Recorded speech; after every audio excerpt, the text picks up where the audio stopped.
Stylish ni Miss Catherine Bernardo at kapatid ni Alden Richards sabay na nag-post patungkol sa privacy. But before that, if you haven't subscribed yet to my YouTube channel, please don't forget to like, share, and subscribe at hit mo na rin ang notification bell for more showbiz updates. Bago tayo of course magpatuloy sa ating updates for today's video, hindi ko pa pwedeng kalimutang pasalamatan kayo for always watching and trusting this channel. Thank you so much sa inyong panonood. And for today's video, let's talk about this one dahil nag-trending po ang ilan sa mga posts ni Miss Catherine Bernardo sa kanyang TikTok account kung saan nilagay niya po doon yung parang trend na magpo-post ka tapos lalabas doon kung ano yung tipo mong lalaki. Pinakita dito na isang lalaking naka-shades. Tapos mahalik sa kanyang nasa car tapos humalik sa kanyang kamay. So naging maganda ang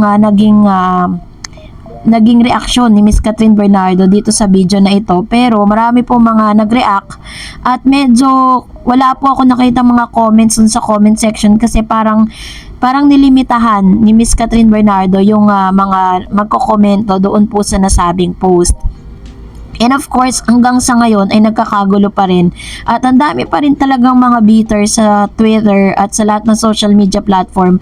Dahil marami pong mga kumakahol, no? Sinasabi nila na bakit daw itong si Miss Catherine Bernardo ay wala man lang effort na mag-greet o hindi man lang daw nag-greeting si Miss Catherine Bernardo sa social media at wala man lang daw paramdam dito po sa kaarawan ni Miss Catherine ay ni Mr. Alden Richards, no? So dahil po dito, ang dami po tuloy nagdududa, bakit nga daw hindi nag-effort man lang, no? Samantalang daw si Alden Richards ay todo effort. Syempre si Alden po yung nanliligaw.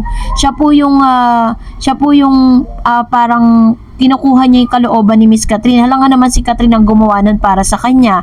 So dahil dito nag-post po yung stylish ni Miss Catherine Bernardo sa IG. Sabi niya, as the new year unfold, we are reminded of the importance of cherishing every moment and living each day with purpose and meaning.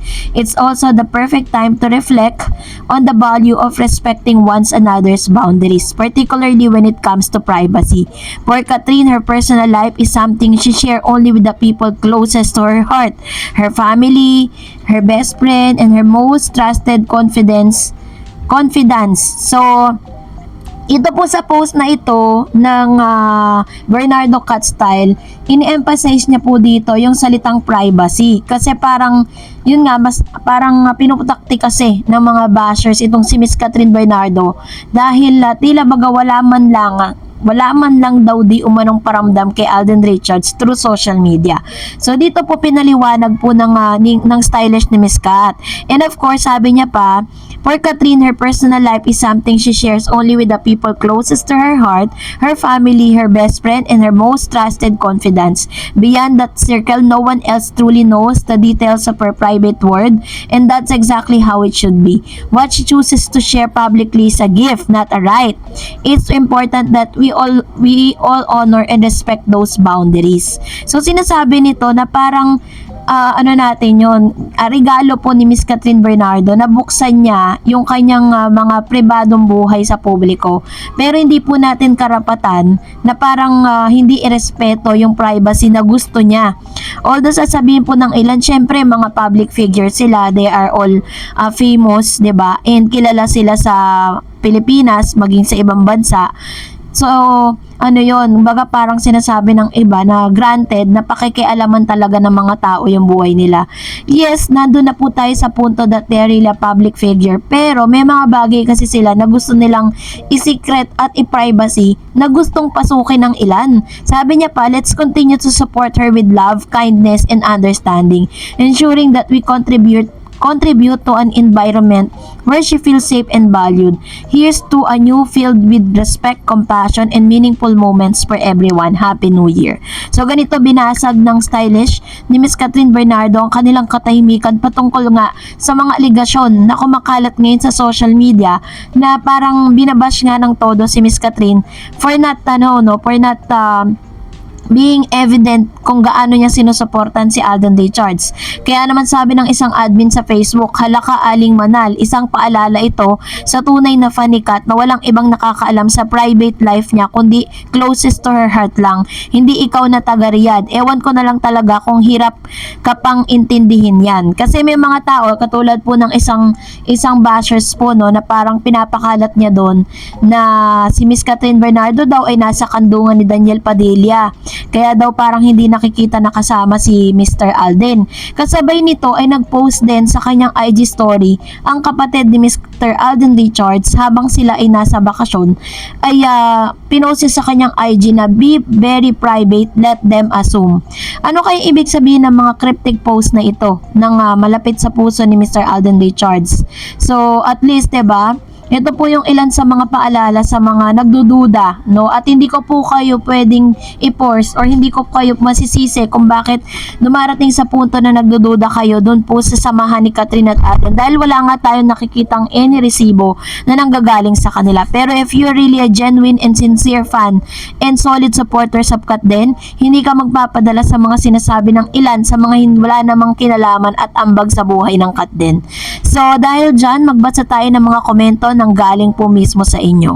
Unahin natin ang comments mula kay Ma'am si Glenda Honoria. Sabi niya, piling ko Miss Dars, totoo yung sinabi mo, parang walang Alden sa US ngayon. Mukhang sabay silang aalis ni Kat. Attorney, kasi imposibleng walang nakakita kay Alden na umalis ng bansa. Actually po, may post po si Miss April Pinaprenda na parang nandun po sila sa airport, na papaalis na yung kanilang airplane. Parang nag-post siya ng ganon. And then, nag-post naman po, sabi po ng ilang mga netizen, na namataan nga si Miss Catherine Bernardo na kasama ni Piolo Pascual sa isang resort, 'di ba? So kung ganun po 'yung nangyari, possible kasi na naganap ang ilan sa mga pagbibigay ng oras ni Kat noon nandito pa siya sa Pilipinas. Sabi po ni Mr. Dennis Limpin, kaya ako pansin ko rin po dumadalang na ang nagfa-followers nila kasi nga wala naman silang maramdaman sa dalawa na sila rin naman ang gumawa para umasa ang Kat din fans. Pati Amerika na pangako ni Cathy kay Alden, wala, paasa talaga sila. Kaya ang kawawa ay kaming naniniwala sa kanila. Wag lang sana dumating ang panahon kung gaano kabilis silang bumulusok ay ganon din kabilis ang pagbagsak nila. Kasi sabi nga, Kat, mahirap nang ibalik ang tiwala pag nawala na. Yan, naintindihan ko si Sir Dennis Limpin kung ano yung pinanggagalingan niya. Kasi syempre, isa rin po tayo sa mga talagang totally umasa, totally na nagtiwala sa mga interviews na nagdaan with regards to this tukat din, diba? Kahit nga sa TikTok sinasabi nila na hindi nyo kami maiiwasang maging magpakadilulu. Dahil sa mga interviews, marami po silang mga sinasabi doon ng confirmation with regards to the mutual understanding of Catherine and Alden. Pero as I've said earlier, there is what you call a privacy, no? Yun po yung ini-inculcate ng ilang mga malalapit kay Miss Catherine at Alden Richards. Mas gusto talaga nila ng privacy and we cannot force them. Tingnan nyo po si Julia at si Mr. Coco Martin. Ang tagal po nilang pinrivate yung kanilang kanilang relationship. And pagkatapos ng napakaraming taon na pagtatago, hindi na po nila kayang itago sa publiko.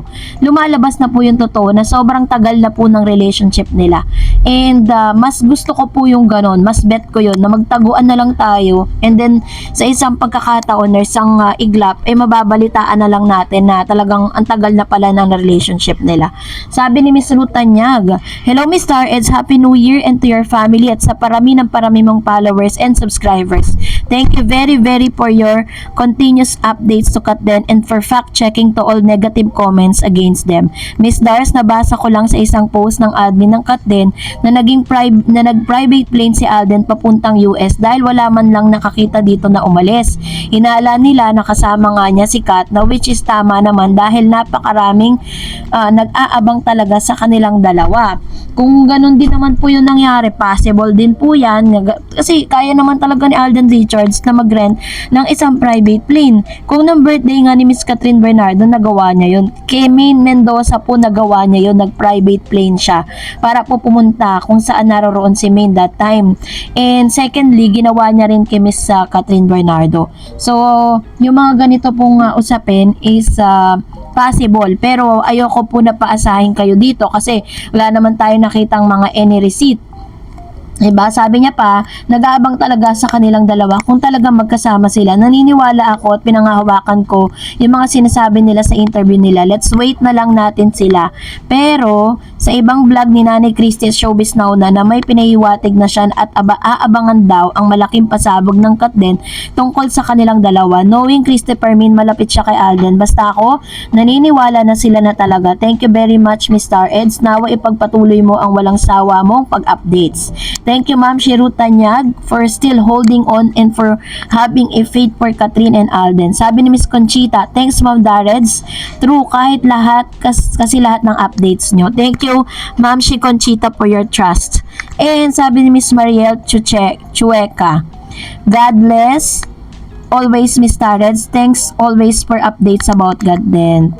You're welcome po. And when Watanabe Anita, always watching Ma'am Tareds. Thank you so much. So, that's it for today. For more videos and updates, please don't forget to like and subscribe. And please don't forget to follow my Facebook page, Dar Eds TV. God bless everyone.